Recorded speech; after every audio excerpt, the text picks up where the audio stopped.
Today on the Daily Scoop podcast from the Scoop News Group, the FBI and DHS are supporting the New Jersey drone response with detection methods. And a watchdog says DOE needs to improve data analytics and take steps to adopt AI. It's Friday, December 13th, 2024. Welcome to the Daily Scoop podcast, where you'll hear the latest news and trends facing government leaders. I'm the host of the Daily Scoop podcast, Billy Mitchell. Thanks so much for joining me. Let's dive into today's top headlines. The FBI and Department of Homeland Security disclosed Thursday that they are supporting New Jersey law enforcement with numerous detection methods as part of the response to recent mysterious aircraft sightings in the state's skies. Thus far, however, the federal agencies have not corroborated any of the reported visual sightings with electronic detection, according to a joint statement shared with FedScoop and DefenseScoop. The FBI and DHS statement said, quote, "To the contrary, upon review of available imagery, it appears that many of the reported sightings are actually manned aircraft operating lawfully.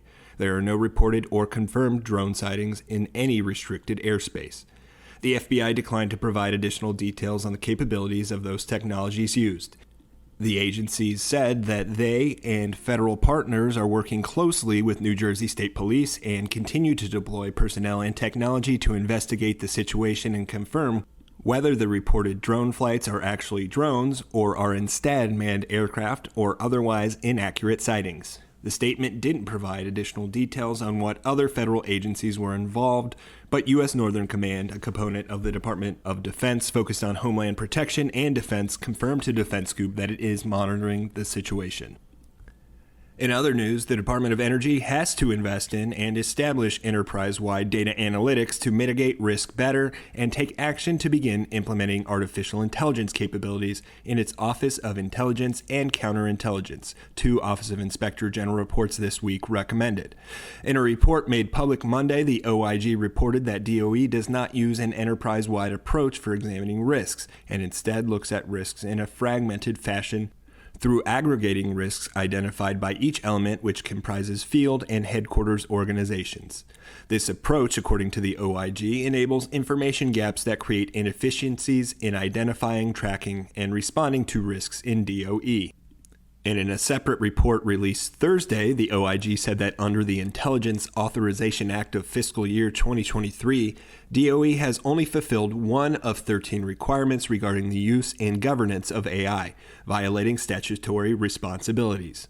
Some of these include implementing policies related to the use of AI capabilities, developing guidance for certification of information technology or software systems, and drafting a potential policy to promote intelligence community-wide use of code-free AI enablement tools.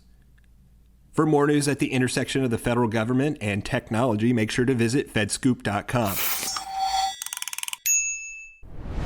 Thank you for tuning in to another episode of the Daily Scoop podcast, available on all podcast platforms. If you've already rated the podcast on your platform of choice, thanks so much. High ratings and good reviews of the show help more people to find it. The Daily Scoop podcast is a production of the Scoop News Group in Washington, D.C.